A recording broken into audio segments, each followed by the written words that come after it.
उत्तराखंड का बेहतर मुख्यमंत्री कौन रहा है? धाकड़ धामी। आपका सबसे बड़ा विरोधी? सबसे बड़ा विरोधी मैं खुद ही हो सकता हूँ और मेरा कोई विरोध नहीं कर सकता। 2029 में किसे प्रधानमंत्री देखना चाहेंगे? माननीय नरेंद्र भाई मोदी जी। लेकिन आप अक्सर कहते हैं चिरब जी की प्रदीप बत्रा जी को राजनीति छोड़ देनी चाहिए।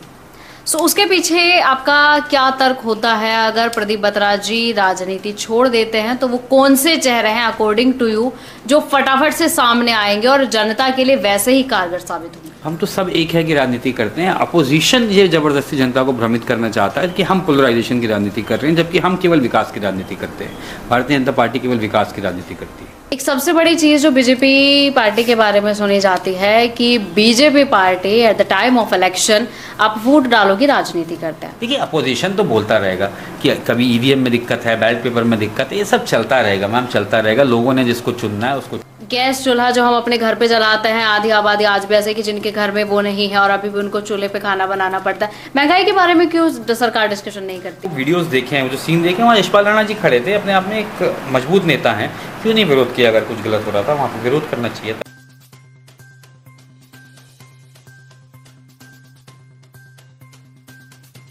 क्या आपको लगता है कि जितना हमें राजनीति देखने में मजा आता है वो संसद में हो या फिर सत्र चल रहे हो या फिर नेताओं के आपस में आरोप प्रत्यारोप हो रहे हो, जितना मजा हमें राजनीति देखने में आता है कि आपको लगता है उतना ही मजा हमें राजनीति समझने में भी आता है? अगर आपको ऐसा लगता है तो आप हमें कमेंट्स करके जरूर बताइएगा। मैं अपने पॉडकास्ट में एक चीज हमेशा कहती हूँ कि आप रुड़के हब का पॉलिटिकल पॉडकास्ट देख रहे हैं। मैं ये पॉलिटिकल शब्द इसीलिए मेंशन करती हूँ कि हमारे पॉडकास्ट राजनीति से ही रिलेटेड होते हैं। राजनीति क्या है, अच्छी और बुरी राजनीति देश को किस दिशा में ले जा रही है, ये समझना बेहद जरूरी होता है, क्योंकि हमारा पक्ष और विपक्ष जो है वो अच्छी और बुरी राजनीति होने का दावा करता है। विपक्ष बुरी राजनीति करता है, पक्ष अच्छी राजनीति करता है। तो जनता के लिए समझना बेहद जरूरी होता है कि अगर अच्छी राजनीति हो रही है तो हम कहाँ स्टैंड कर रहे हैं, मीन्स कि हमारा देश कहाँ स्टैंड कर रहा है।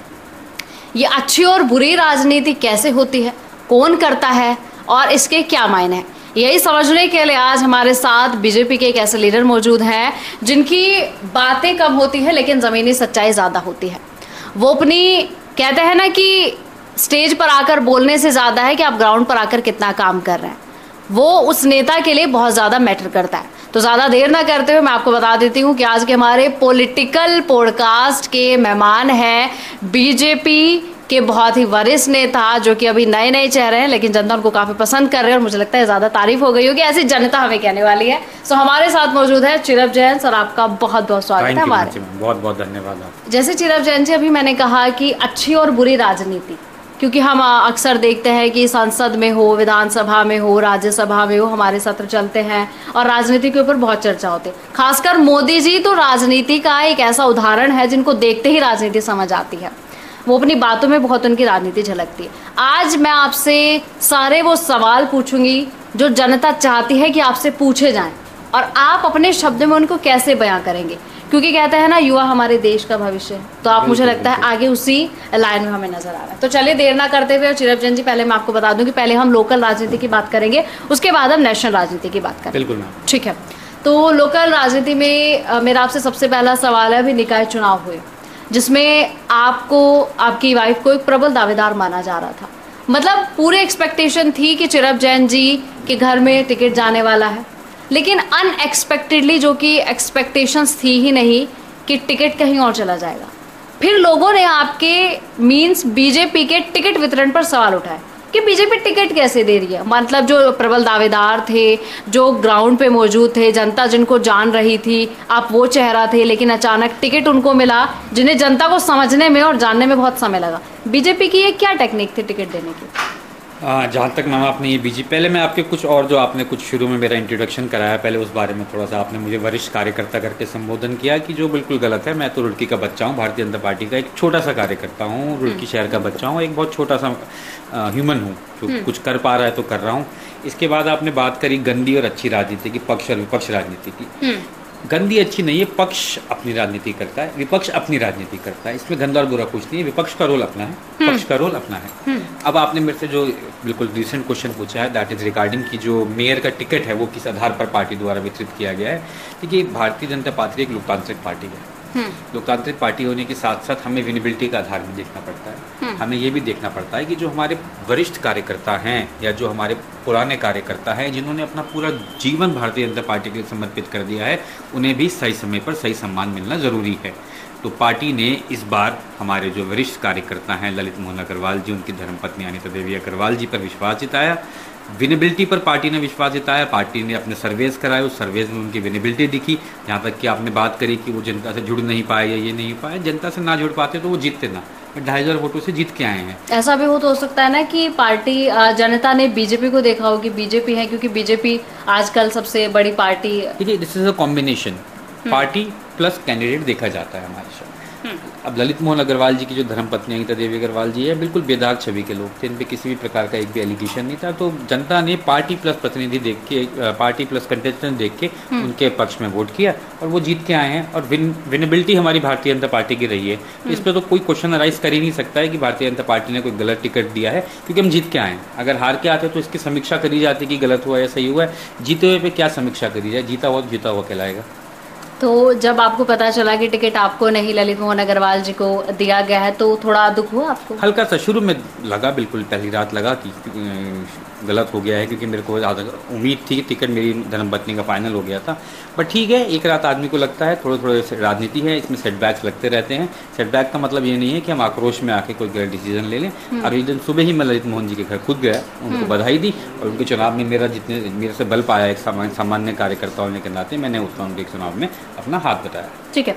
अच्छा चिरब जी, जब टिकट वितरण हो जाता है, नाम फाइनल हो जाता है कि टिकट उनको दिया जा रहा है, क्योंकि आप भी दावेदार थे, सो उसके बाद मैं जानना चाहती हूँ, क्योंकि हम थोड़ा आज नेचुरली बिल्कुल बात करें, तो मुझे वो सब चीज़ें जाननी है कि बीइंग अ पॉलिटिकल लीडर मन में क्या चीज़ें चलती। फिर आपके घर में किस तरह के डिस्कशन होते हैं? कि आप लोग डिस्कस करते हैं कि अब जिसको चुन लिया है चलो उसका साथ दे देते हैं, अदरवाइज हम निर्दलीय खड़े जाते हैं? मतलब किस तरह की फिर बातचीत आपकी यहाँ पे हुई? नहीं, देखिए, मेरी फैमिली में जहाँ तक पॉलिटिक्स की बात करें तो हमारे पूर्व विधायक रुड़की से 2002 से 12 के रह चुके हैं माननीय सुरेश चंद्र जैन जी, वो मेरे बाबा जी हैं। वो एक पॉलिटिकल फेस हैं, और कहीं ना कहीं अगर आप मुझे एक पॉलिटिकल फेस माने तो मैं एक पॉलिटिकल फेस हूँ। बाकी हमारी फैमिली में सब नॉन पॉलिटिकल है, उनको कोई ज़्यादा पॉलिटिक्स से मतलब नहीं है। तो हमारा बाबा जी से केवल डिस्कशन होता है। और हम लोग भारतीय जनता पार्टी के लिए सिपाही रहे हैं शुरू से। एक बार हम 17 में गलती हम पहले कर चुके हैं कांग्रेस में जाके, तो इस बार तो वो गलती करने का कोई मतलब ही नहीं था। जब हमारा टिकट नहीं हुआ तो परिवार के लोगों को दुख तो हुआ, तो उन्होंने मेरे पास आके सांत्वना जताई कि टिकट नहीं हुआ, आगे क्या करना है।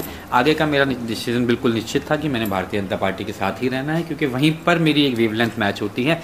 जो भारतीय जनता पार्टी के कार्यकर्ता हैं या फिर जो वहाँ के पदाधिकारी हैं, उनसे मुझे एक परिवार वाली फीलिंग आती है। जब भी मैं जिला कार्यालय में जाता हूँ तो मुझे ऐसा लगता है मैं अपने इतने बड़े परिवार में आ गया हूँ। जो वहाँ जाके एक दिल को सुकून मिलता है, जो सबको एक स्माइल होता है, जो एक फ्रेंड्स में नहीं होता, हम जाते हैं एक दूसरे को स्माइल देते हैं, वो अपनापन दिखता है, वो मुझे वहीं दिखता है। तो ये तो कोई मतलब ही नहीं था कि मैं निर्दलीय आ जाऊँ या कुछ आ जाऊँ। और भारतीय जनता पार्टी को हमने यहाँ से जाना था, उसके लिए हमने 200% अपना दिया है और पार्टी जीत के आई है। ठीक है। अभी रिसेंट आप एक कार्यक्रम में गए थे और उसकी कुछ तस्वीरें मुझे लग रहा है हमने देखी हैं, तो जनता ने भी देखी होंगी। लेकिन आप अक्सर कहते हैं चिरब जी की प्रदीप बत्रा जी को राजनीति छोड़ देनी चाहिए। सो उसके पीछे आपका क्या तर्क होता है? अगर प्रदीप बत्रा जी राजनीति छोड़ देते हैं तो वो कौन से चेहरे हैं अकॉर्डिंग टू यू जो फटाफट से सामने आएंगे और जनता के लिए वैसे ही कारगर साबित होंगे? देखिए, मैं कभी ये नहीं कहता हूँ कि प्रदीप भैया को राजनीति छोड़ देनी चाहिए। प्रदीप भैया को आ जाना चाहिए अब मार्गदर्शन मंडल में। प्रदीप भैया का जो राजनीतिक टेन्योर रहा है, एक्टिव पॉलिटिक्स का टेन्योर रहा है, जिसमें वो इलेक्टेड मेंबर रहे हैं, that is for I think 2027 में वो 17 साल का पूरा हो जाएगा। 17 ईयर्स एक आदमी के विजन से एक टाउन चला है। उन्होंने जो यहाँ पर प्रोग्रेशन ला सकते थे वो प्रोग्रेशन यहाँ पे लेके आए हैं वो। अब 17 ईयर्स का जब एक किसी आदमी का टेन्योर पूरा हो जाता है, उनका माइंडसेट जो होता है वो जितना वो कर सकते थे उन्होंने यहाँ अप्लाई कर दिया है। अब मैं इसलिए कहता हूँ कि किसी नए को मौका मिलना चाहिए, ताकि वो नई एनर्जी के साथ, नई ऊर्जा के साथ, नई माइंडसेट के साथ, नई विजन के साथ, नई एक्सपोजर के साथ, इसमें एक्सपोजर का बहुत बड़ा रोल होता है। आप जितने ज़्यादा लोगों से मिलेंगे, जितनी ज़्यादा जगह घूमेंगे, जितनी ज़्यादा बुक्स पढ़ेंगे, जितनी ज़्यादा पॉडकास्ट देखेंगे, जितनी ज़्यादा आप इंटरव्यूज़ देखेंगे, उतना ज़्यादा आपको सीखने को मिलेगा। Learning is a never ending process. आप हर समय सीखते रहते हैं। तो प्रदीप भैया जितना अपना विजन, जितना अपना माइंड, आई थिंक जितना रुड़की को दे सकते थे उन्होंने भरपूर रुड़की को दिया है। अब मेरी पर्सनल सोच ये है कि अब किसी नए को मौका मिलना चाहिए। Who is the new member according to you? No, that new member can be me also. That new member can be anybody from the party. Can be me or must you? No. It's never must. It is never must. Ours is a democratic party, as a लोकतांत्रिक party. It is never must. ऐसा बिल्कुल नहीं है। जिसको भी Bharatiya Janata party देखे कि कौन जिता सकता है, विनेबिलिटी पे जाइए, विनेबिलिटी पे जाइए, और कौन अपने विजन से रुड़की का भला कर सकता है। अगर उन न्यू मेंबर्स की हम लाइन लगा दें और उसमें 5 मेंबर्स खड़े हों, so which is your position? If you talk about 5 members, then I would consider myself as the first one, which is exaggeration on my part. Then I said कि it must you. No, it not must be me. See, आप अपने राय में you must be very beautiful, and you are actually beautiful, but you must be thinking that you are very very beautiful. I am thinking that I am a very good politician, but I might not be. There must be somebody better than me. So ये तो अपनी अपनी visions है ma'am, ये तो party high command तय करेगी। They have got more brains than us, तो ये सब वो तय करेंगे। वेरी डिप्लोमेटिक आंसर चिरब जैन जी ने दिया। ठीक है, आप रुड़की के बारे में बहुत बात करते हैं, आपके भाई भी बहुत बात करते हैं, और हमने सुना भी है कि आप एक नया विजन रुड़की के लिए लेकर आना चाहते हैं। चिरब जैन जी, अकॉर्डिंग टू यू क्या मेजर प्रॉब्लम रुड़की में है, और जो एक्चुअल में रुड़की होना चाहिए था, क्या वो है अभी? नहीं, ये कि इसमें तो मतलब कहीं से कहीं तक भी नहीं है, और फिर भी ये बहुत स्लो प्रोसेस है। मैं ये नहीं कहूँगा कि अगर आज मुझे जनता जनप्रतिनिधि चुनती है, पार्टी मेरे भरोसा जताती है, तो मैं भी कोई रातों रात चेंजेस कर पाऊंगा। बट जिस विजन के साथ, जिस मॉडल के साथ चलना चाहिए था, उस विजन और मॉडल के साथ रुड़की तरक्की नहीं कर रहा। लंदन के बाद we are the second town on the world जिसको कैनाल बीच में से फाड़ रहा है। क्यों हम यहाँ पे ब्यूटिफिकेशन नहीं करते हैं? जो आपने बाबा जी के टेन्योर में, हमारे 2012 में जो टेन्योर था, उसमें वो चौपाटी वगैरह बनी थी, ग्रीन पार्क्स बने थे, बट अब उनकी हालत देखिए क्या हो गई है। Why are we not able to maintain that? एक बड़ी अच्छी कल्चर शुरू किया है गंगा आरती का, तो आप देख रहे होंगे वहाँ पे कितने लोग आ रहे हैं। Exactly, that's a very great initiative. Great initiative. तो ऐसे ऐसे कई इनिशिएटिव्स टाउन को चाहिए जिस पर्पज से टाउन ब्यूटिफिकेशन हो, और this is just the beautification part. इसके बाद ये तो एक ब्यूटिफिकेशन का पार्ट हो गया। अब बात करते हैं हम और शहर में क्या डेवलपमेंट होना चाहिए। मेरे हिसाब से सबसे पहले यहाँ पे एक स्किल डेवलपमेंट सेंटर की रिक्वायरमेंट है, ताकि एम्प्लॉयबिलिटी जनरेट हो। एम्प्लॉयबिलिटी जनरेट करने के लिए जो आपके बेसिक्स हैं, आप देख लीजिए इतनी डेंसिटीज़ वाले एरिया हैं, सती मोहल्ला, साउथ मोहल्ला, जो भी इस तरफ के एरियाज हैं, they are so dense and people are not educated there, but उनमें स्किल्स हैं। क्योंकि ना एक skill development, but still we said कि रुड़की एक शिक्षा नगरी है। वी से इट्स शिक्षा नगरी बिकॉज यहाँ पे एजुकेशन इंस्टीट्यूट्स रहे हैं, यहाँ पे आईआईटी है, यहाँ पे देयर आर लॉट में यूनिवर्सिटीज़ है। We said, but literacy rate के मामले में अगर बात करी जाए with regard to the population, तो वो इतना हाई हमारा नहीं है as compare to Dehradun, as compare to other town. इतना लिटरेसी रेट नहीं है। बट लिटरेसी रेट ना होने का मतलब ये नहीं है कि स्किल्स नहीं है, स्किल्स हैं। उन स्किल्स को थोड़ा सा अगर हम निखार दें, थोड़ा ब्यूटिफिकेशन कर दें, थोड़ा उनको और सिखा दें, थोड़े रिसोर्सेज दे दें, तो हम ऐसे प्रोडक्ट्स बना सकते हैं जिन्हें हम सेल कर पाएँ, and it can be sustainable model. देखिए, मॉडल सस्टेनेबल कब होगा? जब वो रेवेन्यू जनरेट करेगा। वो रेवेन्यू जनरेट तभी कर पाएगा, केवल हम ट्रेनिंग करा दें, वो बंदा अपने घर चला जाए, वो मॉडल नहीं हो पाएगा। आप उसकी ट्रेनिंग कराइए, उससे ऐसे प्रोडक्ट बनाइए जिसे आप बेच पाएँ, ताकि आपका स्किल सेंटर रेगुलर चलता रहे। This is one thing. One thing more than one thing जो मेरे को बहुत ज़्यादा वो होता है, lot many cities in internationally also garbage से बहुत प्रोडक्टिविटी क्रिएट कर रहे हैं। दे आर क्रिएटिंग मीथेन, वो hydrogen gas from it, but उसके लिए सेग्रीगेशन बहुत ज़रूरी है। वो हमारे यहाँ अभी तक बताया ही नहीं गया है कि सेग्रीगेट कैसे करना है फूड वेस्ट को। Segregation to start at our house. हमारे घर से हमें सेग्रीगेट करना पड़ेगा गार्बेज को, बट हम तभी कर पाएंगे जब हमारे पास प्रॉपर गाइडलाइंस होंगी। तो एक इसको लेके भी एक प्रोजेक्ट रुड़की में बिल्कुल ज़रूरी होना चाहिए कि गार्बेज सेग्रीगेशन सिखाया जाए लोगों को। उसके बाद नगर निगम एंड पे, या फिर अगर कभी मैं विधायक बनता हूँ या कोई भी प्रतिनिधि बनता हूँ, हमारे एंड पे एक सेग्रीगेशन हो, और उस सेग्रीगेशन से हम क्या डेवलपमेंट कर सकते हैं वो डेवलप करें। तो there are a lot many things that can be done, but you just need a visionary leader for that. But is there anything about traffic? Traffic ma'am, traffic के लिए भी there can be master plan. ये मैं हर बार बोलता आ रहा हूँ। देखिए, रुड़की में सबसे बड़ी जो दिक्कत है that is centralise parking. Multi level parking की यहाँ बहुत ज़्यादा आवश्यकता है, और मेरे ख्याल निगम के आसपास यहाँ पे कहीं मल्टी लेवल पार्किंग बन भी सकती है। Once there is a multi level parking, अगर आदमी को सिविल लाइन जाना है, वो अपनी गाड़ी मल्टी लेवल पार्किंग में खड़ी करे एंड दे वॉक थ्रू। जो सिविल लाइन्स है, अगर हम गैंगटॉक कोई जगह हो और गैंगटॉक में MG रोड है, वो 1-1.5 किलोमीटर का पूरा पैच है, वहाँ पे cars are not allowed and is so beautiful. उस तरीके से हम लोग रुड़की के सिविल लाइन्स को डेवलप कर सकते हैं। मीर बाजार में बिल्कुल ट्रैफिक का मतलब टाइमिंग्स कर दें कि एंट्रीज नहीं होंगी, और सेंट्रलाइज पार्किंग में आदमी पार्क करे और अपना ई रिक्शा से या what ever he can walk through अपना वॉक करके चला जाए। उस तरीके से एक ट्रैफिक की व्यवस्था भी कम हो सकती है। हम वन वेज क्रिएट करे जा सकते हैं कि हम एक तरफ से जाएं, एक तरफ से निकलें। लेट्स से हम अगर पटियाला लस्सी के हम लोग लेफ्ट साइड से जाने का रखें और सिविल लाइन से केवल आने का रखें, तो वन वेज क्रिएट करे जा सकते हैं। उससे ट्रैफिक की व्यवस्था सही हो सकती है। बट ये सब प्लानिंग मांगते हैं, ये चीज़ें विजन मांगती हैं। मेरे को नहीं लगता रुड़की को अभी तक कोई ऐसा नेता मिला है जो इन सब पे वर्कआउट करे। ओके, अभी आपने कहा कि 2027 में 17 साल हो जाएंगे। 15 साल में आपको लगता है कि जितने मॉडल आपने बताया है, थोड़ा भी लिटिल बिट काम हुआ हो? देखिए प्रदीप में तो मेरे अपने सोचे हुए कुछ मॉडल्स हैं, मुझे अभी फिजिबिलिटी रिपोर्ट्स भी नहीं पता इनकी क्या है, बट ये ऑलरेडी कहीं इंप्लीमेंटेड है, तो इसलिए मैं सोचता हूँ कि शायद ये फिजिबल होंगे। प्रदीप भैया अपने विजन से चल रहे होंगे, उन्होंने भी ग्रीन सिटी का नारा दिया था, कुछ छोटे छोटे पार्क्स भी उनके द्वारा बनाए गए हैं, कुछ कारण रहे होंगे कि वो मेंटेन नहीं हो पाए, कभी कभी जनप्रतिनिधि चाहता भी है बट कभी कभी अधिकारियों को सपोर्ट नहीं मिल पाता है, ऐसा भी हो जाता है, इसमें किसी एक आदमी को ब्लेम करना ठीक नहीं रहेगा। Okay, I understand. Chirab Jain ji, there is one more thing कि रुड़की एक बहुत ऐसी जगह पे लोकेटेड है कि ये ऐसा सिटी है कि जो आसपास के हमारे विलेजेस लगते हैं। मैं माइग्रेशन के बारे में बात करना चाह रही थी आपसे कि जो आसपास के हमारे विलेजेस लगते हैं वो रुड़की की तरफ आ रहे हैं। सो आप उस चीज़ को कैसे मैनेज करेंगे, क्योंकि अभी हम पॉपुलेशन भी देख रहे हैं वो कंटिन्यूसली बढ़ रही है। सो जो माइग्रेशन वाला सीन है उसको क्या, उसके लिए भी आपने कुछ सोचा है? नहीं देखिए, माइग्रेशन तो नहीं रोक सकते आप। अगर यहाँ पे किसी के पास लैंड खरीदी हुई है, परचेज्ड है और वो यहाँ से माइग्रेट होना चाहता है, कहीं से भी माइग्रेट होना चाहता है, we can not stop that. What we have to stop is अतिक्रमण, जिसे हम बोलते हैं, अतिक्रमण रोकना पड़ेगा कि कोई इलीगली आके ना रहे यहाँ पे, कोई इलीगली गवर्नमेंट की जो जमीन है उस पर कोई कब्जा ना करे, कोई गवर्नमेंट की जो दुकानें हैं या गवर्नमेंट की जो फुटपाथ्स हैं उस पर कोई ना रहे, उस पर हम वर्कआउट कर सकते हैं। बट इन टर्म्स ऑफ अगर कोई अपनी लैंड खरीद के यहाँ पे आ रहा है या कोई रेंट पे आ रहा है तो उसको हम रोक भी नहीं सकते हैं, उसको रोकना चाहिए भी नहीं। जितने लोग यहाँ पे मूव हो रहे हैं उस हिसाब से इकोनॉमी बढ़ती है। देखिए रुड़की के आज से अगर आप 10-15 साल पहले बात करें तो इकोनॉमी कुछ नहीं थी, बट जब से यहाँ भगवानपुर इंडस्ट्रियल एरिया लगा है, सब कुछ डेवलपमेंट हुआ है, लोग माइग्रेट हुए हैं, तो यहाँ की ओवरऑल इकोनॉमी में भी राइज आया है एक। तो इट इज ऑलवेज गुड कि ज़्यादा से ज़्यादा लोग आएँ, लेकिन लोग वो आएँ जो लीगली आ रहे हों, इलीगल माइग्रेंट्स नहीं होने चाहिए। ठीक है। अब जैसे कि हमने पीछे की तो सारी बातें कर ली हैं, अब कमिंग 2027 है जिसमें कि इलेक्शंस होंगे। सो चिरब जैन जी 2027 में कहाँ खड़े होंगे? चिरब जैन जी 2027 में भाजपा जनता पार्टी का झंडा खड़े होंगे।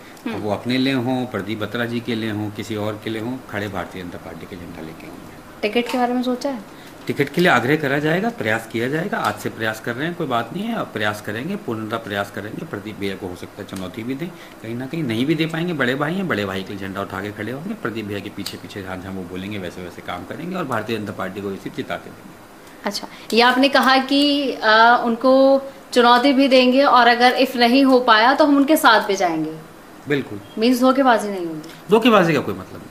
हमारी भारतीय जनता पार्टी के संस्कार ही नहीं है धोखेबाजी के, ना हमारे पारिवारिक संस्कार है वो जो है मुंह पे हैं हम। अगर प्रदीप भैया का कभी विरोध किया, 2 बार उनके खिलाफ इलेक्शन लड़े हैं, तो मुंह पे विरोध करके इलेक्शन लड़े। अब जब उनके साथ हैं तो बोल के करेंगे। ये पीठ में छुरा घोपने वाला या ये बैक बिचिंग हम लोगों के खून में ही नहीं है। But do you literally want कि आपको टिकट मिले? Everybody wants उसको टिकट मिले ma'am. whosoever is working in the party and whosoever is the कार्यकर्ता of the party, they want their ticket should be theirs. I also want the ticket should be theirs. There are lot many people जो चाहते हैं उनको मिले। हर आदमी अपने लिए ticket चाहता है मैम, और हर आदमी सोचता है उसका विजन सबसे बड़ा है, इसमें भी कोई दो राय नहीं है। तो पार्टी देखिए कि पार्टी में इतने वरिष्ठ हमारे नेता हैं, उनके पास स्क्रूटनाइज करने के लिए बहुत कुछ है, वो अपने आप स्क्रूटनाइज। अच्छा, जब टिकट देने की बात आती है, टिकट फाइनल होता है तो जितने भी हमारे कैंडिडेट्स होते हैं बहुत सारी चीज़ें करते हैं, बहुत सारी चीज़ें करते हैं कि एक बार कहते हैं ना कि आप एक बार सेंटर ऑफ अट्रैक्शन बन जाएं। सो चिरब जैन जी, और सेंटर ऑफ अट्रैक्शन बनने के लिए आप क्या कुछ इस बार, क्योंकि देखिए तैयारियां तो शुरू हो चुकी है, ज़्यादा दूर नहीं है, क्या करेंगे? नहीं, कोई ऐसा मेरे मन में मैम सेंटर ऑफ अट्रैक्शन बनने वाली कभी कोई बात नहीं रही है। जो हमने मेडिकल कैंप्स अपने शुरू में लगाने शुरू करे थे तो वो एक सामाजिक भावना से करे थे। फिर उसके बाद मुझे रियलाइज़ हुआ कि जैसे जैसे मैं आगे बढ़ता गया, अपने समाज हित के कार्य करता गया, देन आई रियलाइज़ कि अगर मेरे पास कोई राजनीतिक पोजीशन होगी तो ये समाज हित के जो कार्य हैं मैं शायद ज़्यादा गति से कर पाऊँ, मेरे पास रिसोर्सेज बढ़ जाएंगे। उसके चलते मैं राजनीति में आया था। सेंटर ऑफ अट्रैक्शन बनना मेरा कभी कोई वो मोटिव नहीं रहा है। अब मेरे को आई लव कि जब लोग मेरे को मिलें तो वो ये समझे कि he is down to earth man. मुझे वो बहुत अच्छा लगता है कि जब कभी भी कोई शहर में मेरे से मिलता है, कोई बच्चा मिलता है तो भैया बोलता है, कोई बड़ा मिलता है मैं पैर छूता हूँ, आशीर्वाद लेते हैं, तो मुझे ये सब बड़ा अच्छा लगता है। एक वो सेलिब्रिटी फिगर है सेंटर ऑफ अट्रैक्शन, वो this is not what I am chasing. I am chasing for people, I am chasing for their love.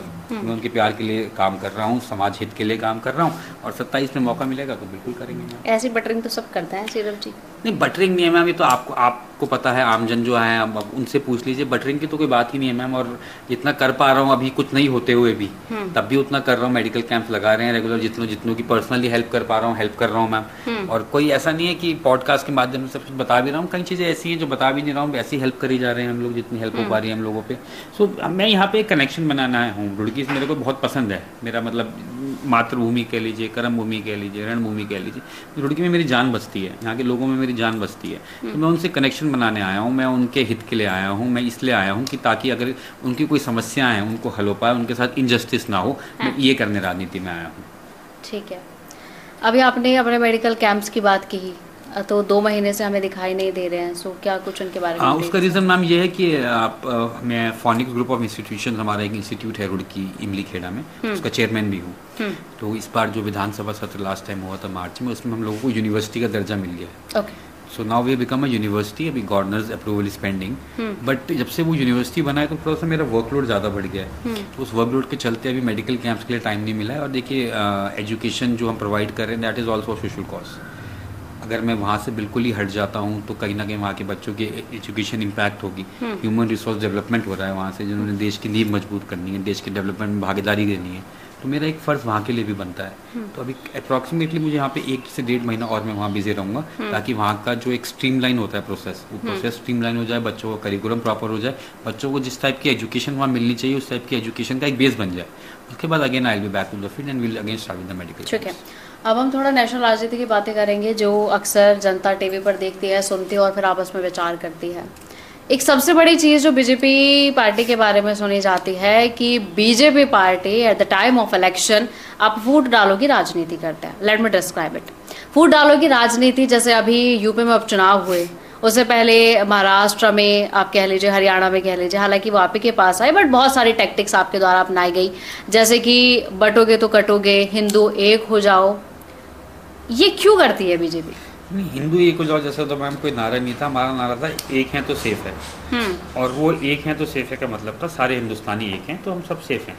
Hindu एक हो जाओ यूपी के मुख्यमंत्री जी द्वारा कहा गया था, एक भाषण में उन्होंने कहा था कि हिंदू एक हो जाओ, बटोगे तो कटोगे। देखिए हर पार्टी में अलग विभिन्न प्रकार के नेता हैं, विभिन्न प्रकार के माइंडसेट के नेता हैं, हर जगह है वो, ऐसा नहीं है। योगी जी हमारे बहुत अच्छा काम करते हैं, यूपी को उन्होंने क्राइम मुक्त करा है, उन्हें कहीं ना कहीं उस नारे की वहाँ ज़रूरत महसूस दी होगी, उन्होंने इसलिए वो नारा दिया है। बाकी मेरा पर्सनल माइंडसेट ये है कि every religion in India is same, सबके पास सेम राइट्स हैं और किसी को हर डिस्क्रिमिनेशन बिल्कुल नहीं होना चाहिए on the basis of 3 things, basically religion, caste और जेंडर। इन 3 चीज़ों के बेसिस में किसी के साथ डिस्क्रिमिनेशन नहीं होना चाहिए, सबके पास इक्वल राइट्स हैं and everybody is an Indian. कोई हिंदू नहीं है, कोई मुसलमान नहीं है, कोई क्रिश्चियन नहीं है, कोई सिख नहीं। फिर भी हिंदू की राजनीति करने का टैग आपको मिलता है। टैग मिल रहा है ना, टैग तो कोई कैसे किसी को दे दे, टैगिंग से आप लोग कोई किसी को टैगिंग दे देंगे तो टैगिंग से कोई टैगिंग वो नहीं हो जाएगा ना कि this is a tick mark. वो तो अपोजिशन की एक टैक्टिक्स है, इनको ऐसे टैग। लेकिन अब लोगों के मन में एक परसेप्शन बन चुका है, जैसे कि मैं अपोजिशन के एमएलएज हैं उनसे भी मिलती हूँ तो बात करती हूँ, तो वो कहते हैं कि एक परसेप्शन अब बन चुका है कि बीजेपी सिर्फ चुनाव के समय पे आपको मंदिर याद दिलाएगी, मस्जिद याद दिलाएगी, हिंदू याद दिलाएगी। ये क्यों दिलाया जाता है? हम लोग जो इलेक्शन जीत रहे हैं 2014 से मोदी जी की गवर्नमेंट है, इस बार सेकंड टाइम यहाँ आकर धामी जी की हमारी गवर्नमेंट रिपीट हुई है, ये सब हुई है विकास के मुद्दों पर। अपोजिशन इसमें ध्यान भटकाना चाहती है, अपोजिशन चाहती है कि हमें एक पोलराइज पार्टी के रूप में दिखाया जाए, जबकि we are not a polarise party. Ayushman card बने हैं, सबके बने हैं, आधार कार्ड सबके बने हैं, और भी जो हमारी वृद्धा पेंशन योजना हो या जो भी और भी हमारी विभिन्न प्रकार की पॉलिसीज़ हैं, क्या किसी एक जाति या धर्म को उसका लाभ मिलता है? नहीं, सबको मिलता है उसका। हमारी किसी भी पॉलिसी में दैट इज़ फॉर द विकास, क्या आपने कोई रिलीजन के बेसिस में, कास्ट के बेसिस में, जेंडर के बेसिस में कोई फ़र्क दिखा है? सबके लिए सेम पॉलिसीज़ है मैम। यूसीसी हम उत्तराखंड में लेके आए हैं, uniform civil code. Uniform civil code का मतलब ही यही है कि सब एक हैं। तो हम तो सब एक है की राजनीति करते हैं। अपोजिशन ये जबरदस्ती जनता को भ्रमित करना चाहता है कि हम पोलराइजेशन की राजनीति कर रहे हैं, जबकि हम केवल विकास की राजनीति करते हैं। भारतीय जनता पार्टी केवल विकास की राजनीति करती है। So what about employment? Employment ma'am जितना क्रिएट कर पा रहे हैं उतना हम कर रहे हैं। बिल्कुल आप थोड़े से हमारे इसमें आंकड़े थोड़े से वीक हो रहे हैं। I will not disagree to you, whatever is right will be said right. इस पर वर्कआउट किया जा रहा है। इसमें जो गवर्नमेंट जॉब्स हैं वो थोड़ी कम आ रही हैं जिस प्रकार से आनी चाहिए थी, और प्राइवेट सेक्टर में भी जॉब रही है कि गवर्नमेंट जॉब्स को लाया नहीं जा रहा है, क्योंकि there are so many seats. Revenue model देखना पड़ता है, everything depends on the revenue. अगर कल को आप जॉब्स मिलती हैं तो उनकी सैलरीज जाएंगी तो गवर्नमेंट के पॉकेट से जाएंगी। तो एक मॉडल पूरा देखना पड़ता है। केवल एक वोट बैंक की राजनीति के लिए खुश करके हम जॉब्स क्रिएट कर दें और गवर्नमेंट नेगेटिव में चली जाए, गवर्नमेंट का रेवेन्यू नेगेटिव में चला जाए, दैट इज नॉट राइट। हमारी गवर्नमेंट जो है वो नेशन फर्स्ट की राजनीति करती है, ना कि वोट फर्स्ट की। Then how can you say that कि India is a fifth largest economy?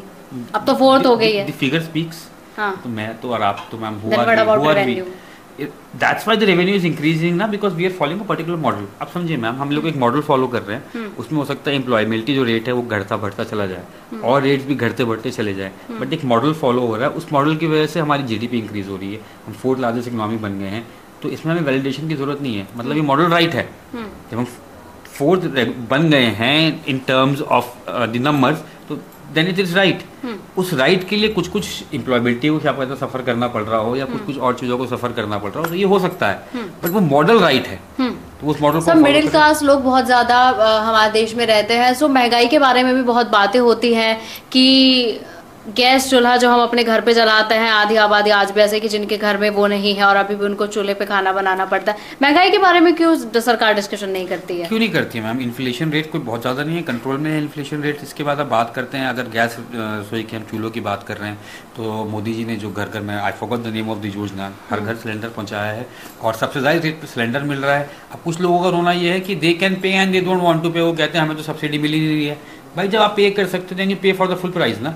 जिसको सब्सिडी मिलनी चाहिए उसको सब्सिडी मिल रही है, he is getting subsidised cylinder. So ours is a very very very concrete model. Ours is not a model जो appeasing हो, कि जो हर आदमी को एप्लीज करना चाहे। हमारा मॉडल कॉन्क्रीट मॉडल है, जिसको जिसकी जरूरत है उसको वो मिलता रहे और देश का रेवेन्यू बढ़ता रहे। तो बड़ा कॉन्क्रीट मॉडल के साथ हम लेके चल रहे हैं। एप्लीसमेंट में नहीं करनी हमने, हमें पहले वाली गवर्नमेंट्स करती थी एप्लीसमेंट, हम ये भी दे रहे हैं सब्सिडीज, ये भी सब्सिडीज दे रहे हैं, ये दैट इज एन एप्लीसमेंट मॉडल। वो नहीं कर रहे हैं, हम लोग प्रोग्रेसिव मॉडल कर रहे हैं ताकि देश प्रोग्रेस करे। ठीक है, देश प्रोग्रेस करे ये आप सोच रहे हैं, लेकिन चिरब जी जैसा आपने कहा कि 2014 से सरकार है, बीजेपी सत्ता आपके हाथों में, लेकिन नंबर्स कम हो रहे हैं। नंबर्स कम हो रहे हैं, हाँ, सीट के नंबर कम हो रहे हैं। 2029 में क्या होगा? कैसा होगा कि मोदी जी वर्सेस राहुल गांधी जी? मैम मेरे को तो देखिए पर्सनली राहुल गांधी जी से, मुझे personally I have nothing against that guy. Okay, मतलब आई थिंक पढ़ा लिखे, he is a good education वाले बंदा है, he is educated guy, foreign से उनकी जो डिग्रीज वगैरह, it's very good. As an human being is I like him a lot. Being a BJP person I am saying, as a human being I like him a lot. As a politician he is nobody. As a good human being, he is everybody, but as a politician, he is nobody. Because somehow I feel Ghulam Nabi Azad ji का, मैं कल एक reel देख रहा था, उन्होंने उसमें खुद ही कहा है कि Rahul Gandhi is someone who does not want to be in politics. He has been forced to do politics. उनको फोर्स किया जा रहा है पॉलिटिक्स में। मोदी जी हमारे 24 में से आप बता दें 16-18 घंटे काम करते हैं, बाकी भी जो पॉलिटिशियंस हैं वो इतने काम करते हैं। But when we talk about Rahul Gandhi ji, because he is not serious about politics, he is not able to devote that much time into politics. So अगर हम मोदी वर्सेज राहुल गांधी जी की कभी बात करते हैं 1-on-1, तो वो कंपेरिजन ही नहीं हो सकता, because Modi ji is far ahead of Rahul Gandhi ji political vision, political मेहनत और पॉलिटिकल जो भी कह लीजिए। As a human being Rahul Gandhi ji से मुझे बिल्कुल कहीं से कहीं तक कोई वो नहीं है। आपने कहा कि कंपैरिजन नहीं हो सकता, लेकिन जब से राहुल गांधी जी ने भारत जोड़ो यात्रा चलाई थी, आपको लगता है कि लोगों का परसेप्शन, क्योंकि मुझे लगता है, क्योंकि मैंने बहुत सारे चेंजेस देखे हैं, क्योंकि बहुत सारी चीज़ें हम लोग देखते हैं, स्टेट लेवल पे हो, नेशनल लेवल पे हो, लोकल लेवल पे हो, लोगों का परसेप्शन बदला है राहुल गांधी जी के लिए। जिस तरीके से वो आवाज रेज करते हैं, जिस तरीके से वो बहुत सारे चीजें, डेटा ऐसे हैं जो लेकर आते हैं, बट आप आंसर नहीं करते हैं। बिल्कुल, देखिए राहुल गांधी जी मैं फिर कहता हूँ एजुकेटेड नेता तो है, इसमें कोई दो राय नहीं है, बट ही लैक्स कंसिस्टेंसी। आप अभी पिछले कुछ दिनों से देख लीजिए कहाँ है वो, कोई ऐसा कोई उनका इवेंट नहीं हो रहा है, कोई ऐसा कैंपेन नहीं हो रहा है। Politics is a 24 hours job. पक्ष का अपना रोल है, अपोजिशन का अपना रोल है, गवर्नमेंट का अपना रोल है, अपोजिशन का अपना रोल है। राहुल गांधी जी एज अ अपोजिशन जो उनको रोल प्ले करना चाहिए वो कंसिस्टेंसी से प्ले नहीं कर पा रहे। केवल जब लोकसभा चलेगी, हम लोकसभा में काले झंडे दिखा के या लोकसभा से बॉयकॉट होकर बाहर बैठ के नारे लगा के, this is not what is opposition role. Manmohan Singh ji की जब गवर्नमेंट थी, हम उस समय अपोजिशन में थे। आप हमारी कंसिस्टेंसी देखते कितनी ज़्यादा थी। आप उसको चाहे नेगेटिव राजनीति कहेंगे, but that is not negative राजनीति, वो अपोजिशन का रोल है प्ले करने के लिए। सड़कों पर उतरना हमारा अधिकार है, being the opposition. Rahul Gandhi ji क्यों नहीं कर रहे हैं कंसिस्टेंसी के साथ? अपोजिशन जब बिहार में है तो भी बिजी, बिहार में लगातार दौरे चल रहे हैं उनके, बिहार में उनके सारे लीडर्स बिहार में दौरे कर रहे हैं। Eight the time of election जब आने वाले हैं तो कर रहे हैं, बट आपके भी तो at the time of election ही होता है।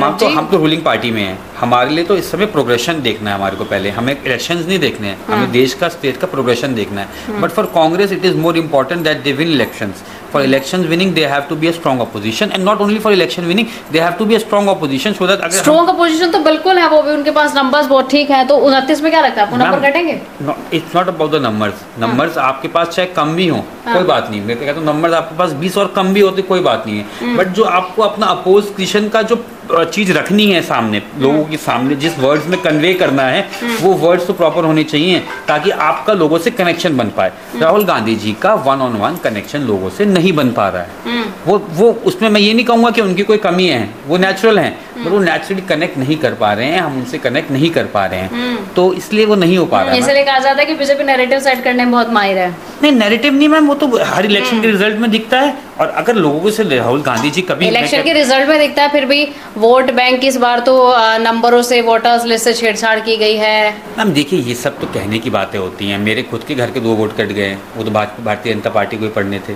आप केवल वो वोट देख लेते हैं जो कुछ वोट कांग्रेस के होते हैं, तो अपोजिशन का देखिए काम है, अपोज करना अपोजिशन का काम है, तभी उनको अपोजिशन कह रहे हैं और वो करना भी चाहिए। यदि कहीं गलती हुई है, या तो मैंने भी देखा वोटर लिस्ट में कहीं जगह का नाम कटे हुए हैं, कहीं गलती हुई है, उसको आरटीआई के माध्यम से, लीगल माध्यम से, इतने चैनल्स हैं, क्यों नहीं उस पर प्रेशराइज किया जाता। लेकिन ऐसा कुछ है ही नहीं ना। ऐसा कुछ होता तो सारे matter supreme court, high court, क्या किसी भी चीज में हमारा विश्वास नहीं है, ना हमारा लोकल कोर्ट्स में विश्वास है, ना हमारा इलेक्शन कमीशन। मैम जुडिशरी बिल्कुल इंडिपेंडेंट बॉडी है, इलेक्शन कमीशन एकदम इंडिपेंडेंट बॉडी है, तो मतलब सब कुछ हमारा हो जाना ये तो बहुत बहुत गलत है। अपनी हार दूसरे पे फोड़ देना ये गलत है। अपनी हार से कुछ सीखो, वो एक पॉजिटिव राजनीति है। लेकिन अपनी हार का कुछ कारण ईवीएम को बना दो, इलेक्शन कमीशन को बना दो। वो तो एलॉन मस्क ने भी कहा था। Elon Musk is a US citizen, what does he know about India? He does not even know कि इंडियंस की रिक्वायरमेंट। इसलिए तो उन्होंने बोला था बैलेट पेपर पे चुनाव कराने चाहिए। ये तो वोटिंग मशीन गड़बड़ कर सकती है, हैक हो सकती है। मैम बैलेट पेपर पे चुनाव हुए थे निगम के, इसमें भी लोगों को दिक्कत हो गई थी।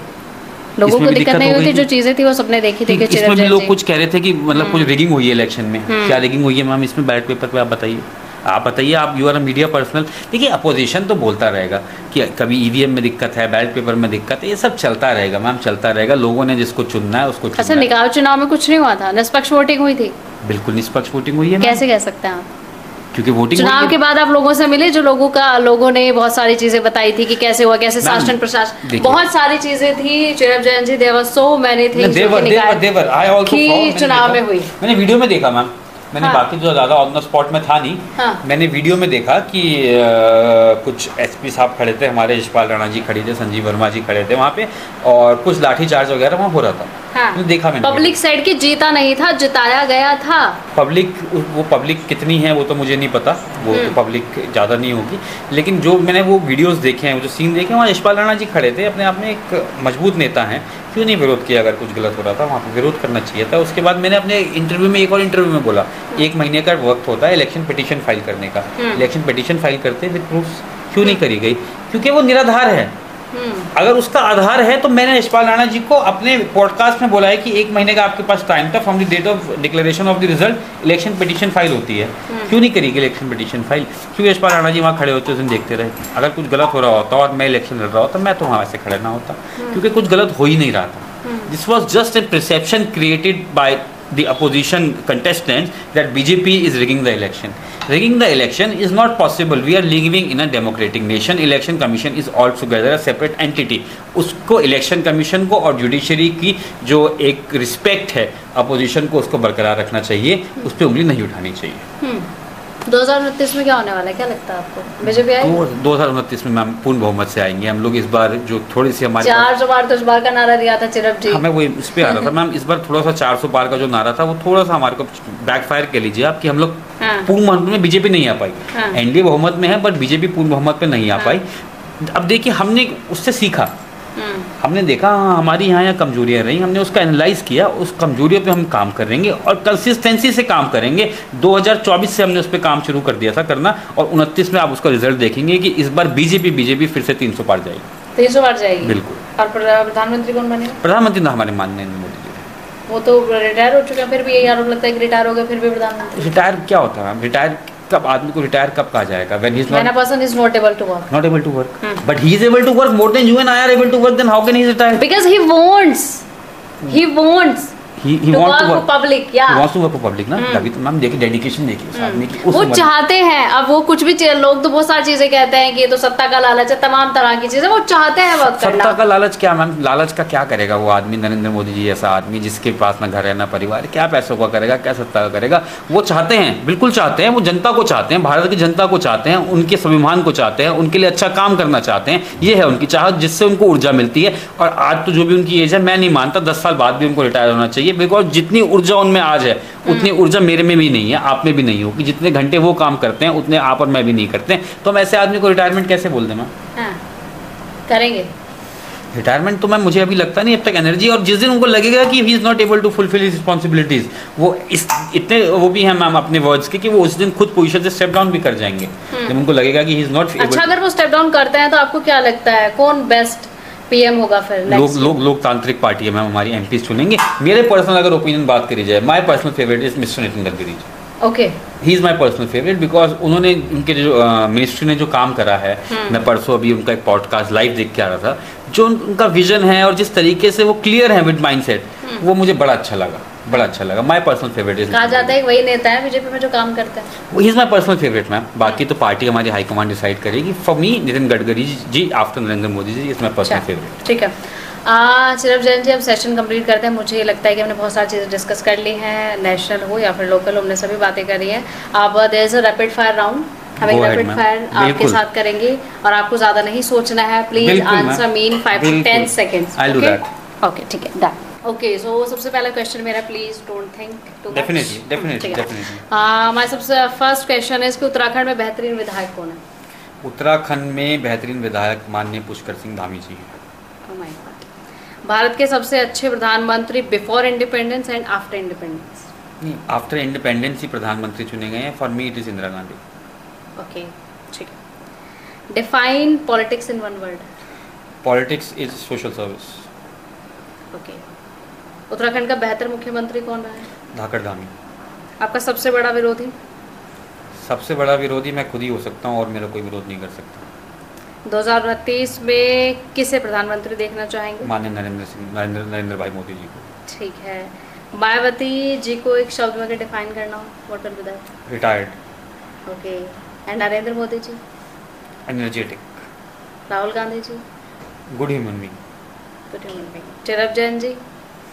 Very simple ma'am. ठीक है। बीजेपी झूठी है या फिर सच्ची है? Very very patriotic party. Okay, ठीक है।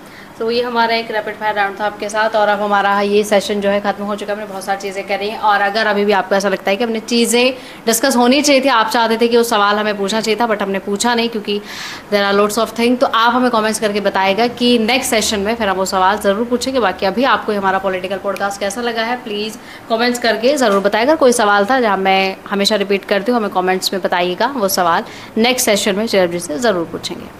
Thank you ma'am.